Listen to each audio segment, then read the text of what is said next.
বাজারে গেলে নানা রকম শাকের মধ্যে মটর শাক কিন্তু পাওয়া যাচ্ছে। দারুণ লাগে মটর শাকের তরকারি। হাই এভরিওয়ান, আমি উমা বলছি উমস কুকিং ল্যাব থেকে। তোমরা সবাই ভালো আছো তো? এরকম একটা মটর শাকের তরকারি হলে কেমন হবে? সব ভাতটাই কিন্তু খাওয়া হয়ে যায়। আলু কেটে নিয়েছি একটা বড়, মটর শাক নিয়েছি, তবে আলুটা আমি এখানে বেশি নিয়েছি, তোমরা একটু কম নিলেও পারবে। আর বড়ি নিয়েছি বেশি করে।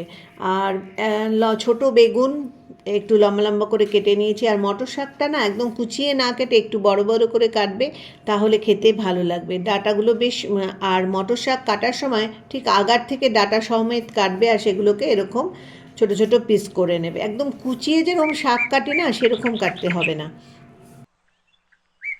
রান্নাটা সর্ষের তেলেই করতে হবে, আর সর্ষের তেল ছাড়া বাঙালি রান্না হয় না, আর কি স্বাদ হয় না।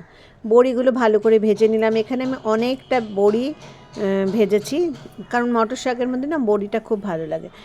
আর এখানে কালো জিরা কাঁচা লঙ্কা ফোড়ন দিয়ে দিলাম সর্ষের তেলে, আর বেগুনটাকে ভেজে নেব। আমার এক জেঠিমাকে আমি যখন ছোট ছিলাম তখন দেখতাম যে উনি না বেসনের এরকম ছোট ছোট বড়া করে এই তরকারিটা করতেন। বেশ ভালো লাগতো। তোমরাও কিন্তু করতে পারো, ট্রাই করতে পারো।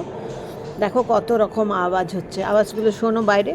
এবার আলুটা দিয়ে আমি কালো জিরা কাঁচা লঙ্কার মধ্যে আলুটা দিয়ে দিলাম, নুন দিয়ে দিলাম। বেগুনটা আগেই ভেজে রেখেছিলাম, সেটা তুলে রেখেছি। এবার আলু দিয়ে ভেজে নিলাম। আলুটা যখন অল্প ভাজা হয়ে যাবে তখন এর মধ্যে আমি বেগুনগুলোকে দিয়ে দেব। আবার একটু নাড়াচাড়া করে নেব। তারপরে আমি যে শাক কেটে রেখেছিলাম শাকগুলো দিয়ে দিলাম।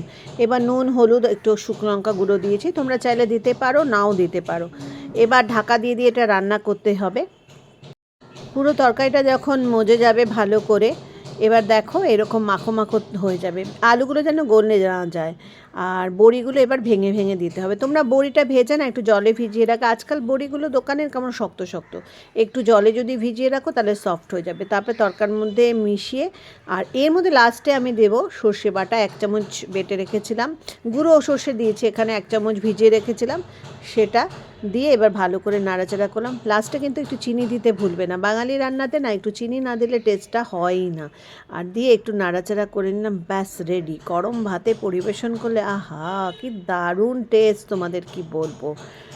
কমেন্ট করে জানিও তোমাদের কেমন লাগলো। আর পেছনের আওয়াজটা সত্যি ভীষণ বিরক্ত করছে।